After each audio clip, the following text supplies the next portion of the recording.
Welcome to Delta. In Gears of War, you never fight alone. This was one of the driving design mantras that we had from the start. It's not just about Marcus Phoenix, it's also about Dominic Santiago, it's also about the other members of Delta Squad. So in Gears 2, you actually get to know the other guys a little bit better, experience a little bit more of a personal story arc, and experience the horrors of war with the men of Delta Squad. So Gears 2 starts 6 months after the first Gears ends. You set off the Lightmass bomb underground and you think you've won. You've beaten back the Locusts, but you start getting little bits of insurgent activity. Winter is coming on fast. It's starting to get a little bit chilly, and humanity is in serious trouble because the Locusts are back. And suddenly cities start sinking all over the place, and you figure they're coming back with a vengeance. Humanity is up at this location called Jacinto. It's their one last safe city. They're all coming for it, and this is your chance. And so we just do a full assault. We basically need to strike back against the Locusts and find where they live and take them out potentially once and for all. They're the true underdog in that they're not just fighting a war for land or for power or for money, they're fighting for survival. This is a fight against extinction.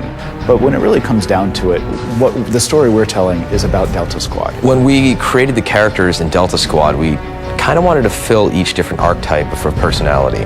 Marcus is the kind of Caucasian anti-hero. He's had a few years, a few battles on It never ends.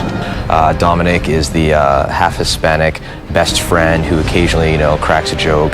If Cole used to puke on a raven, he must be tagging the walls with Chook right now. Baird is the cynical, angry white man mechanic type who really, believes he should be in charge, but his attitude is ultimately limiting him from getting that job. As Dom and I will continue on foot. What? But they're gonna die otherwise.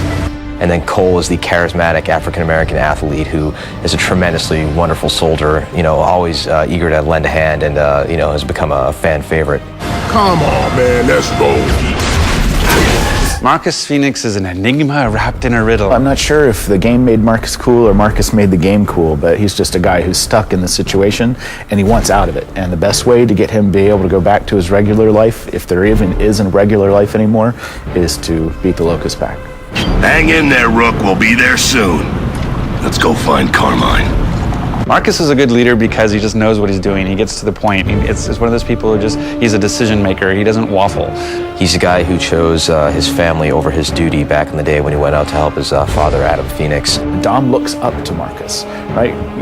Baird's not a leader. He gets busted. He constantly gets promoted and then gets busted down to private every single time for doing something stupid. And then, Gus love him to death, but he's not exactly the guy you want deciding where to go because it's always going to be into the middle of him. One of the new Gears you get to meet in Gears 2 is Ty Caliso, who's a longtime friend of Marcus's. They actually fought together in the Pendulum Wars. Ty, good to see you. We wanted to bring in a new, good, tough soldier, but we didn't want another over-the-top Gus or another taciturn Marcus. And, where do you go? Spiritual is what we thought. Someone who's fighting, it's something they believe in, and they believe sort of in, I won't say Bushido, but that art of the warrior and spirituality. Fate has thrown us together again, huh, Marcus? And it's just a kind of a different feel. We've really steered clear of religion in Gears. There's lots of statuary things that sort of imply a religion, but we've kind of avoided that. And so this is the first time we've maybe peeked a little bit in about what their beliefs are. Everything happens for a reason. Wait a minute. This doesn't mean we gotta fight in your army now, does it? I didn't say that. But you're not staying here. The Stranded to us are people who have chosen to stay and not to get caught up in sort of the cog way. However, after years of that lifestyle, it would probably get pretty exhausting, and there's a certain percentage of Stranded that are okay signing up for the cog. Dizzy's one of those characters that made that trade-off, and he's driving a giant truck for you in Gears 2. Oh, hold on, boys! Get your asses down there! When you're making a game or a universe like Gears and you have your primary character of Marcus, you have to be very careful with how much personality you put on him because the player is projecting himself onto that guy. If Marcus was looking for his wife, the player would be like, wait, why do I care about this woman? With Dom, we're able to play with these emotions a little bit more. When we wrote Dom is the voice of the player. We didn't want, anytime the player would be saying, what the hell is that? Or why am I doing this? Whatever, Dom says that. He's able to call out, the pink elephant in the middle of the room. We wanted him to be more than just sort of the best friend sidekick. We want to understand, what it is that motivates him and why is he in this war. I think we're taking a lot of risks with Dom. It's not just about killing Locust anymore. You ever seen this woman? Name's Maria. Pretty. We have to be really careful trying to get a love story into a game like Gears. If something happens to me, promise me you'll look for Maria.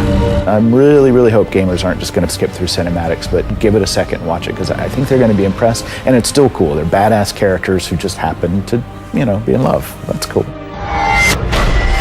Not again! I've lost her again! Delta out.